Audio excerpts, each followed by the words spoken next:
मराठवाड्यामध्ये झालेल्या पावसामुळे शेतकऱ्यांचं प्रचंड नुकसान झालंय। पावसामुळे ज्या शेतकऱ्यांचं नुकसान झालंय त्यांना तातडीनं मदत करा। शेतकरी पण लाडका आहे हे दाखवून द्या, असं आवाहन राज ठाकरेंनी सरकारला केलंय। शेतकऱ्यांना मदत देताना हात आखडता घेऊ नका, असा टोला ट्विट करत हसन मुश्रीफ यांनी लगावलाय।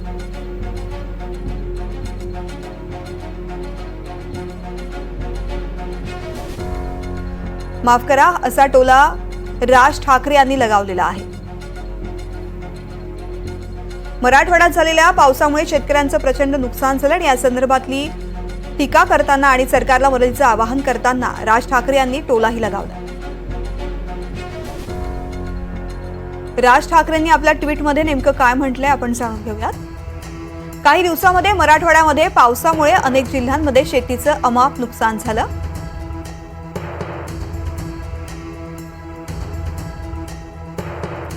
कित्येक पिकं अगदी काढणीला आलेली असताना वाहून गेली। डोळ्यासमोर उभं झालेलं पीक नष्ट होणं आणि ते देखील सणासुदीच्या तोंडावरती हे सहन करणं कठीण आहे।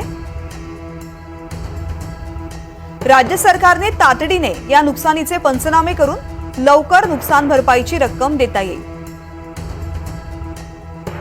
शेतकरी पण लाडका आहे हे दाखवून द्यावं।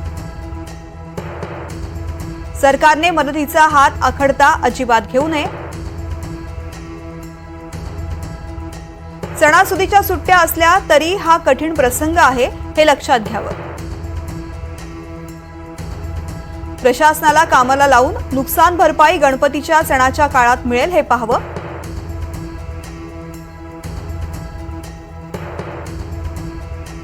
असं ट्विट करत राज ठाकरेंनी सरकारला मराठवाड्यामध्ये लवकरात लवकर नुकसान भरपाई द्यावी अशी अपेक्षा व्यक्त करताना म्हटलेलं आहे।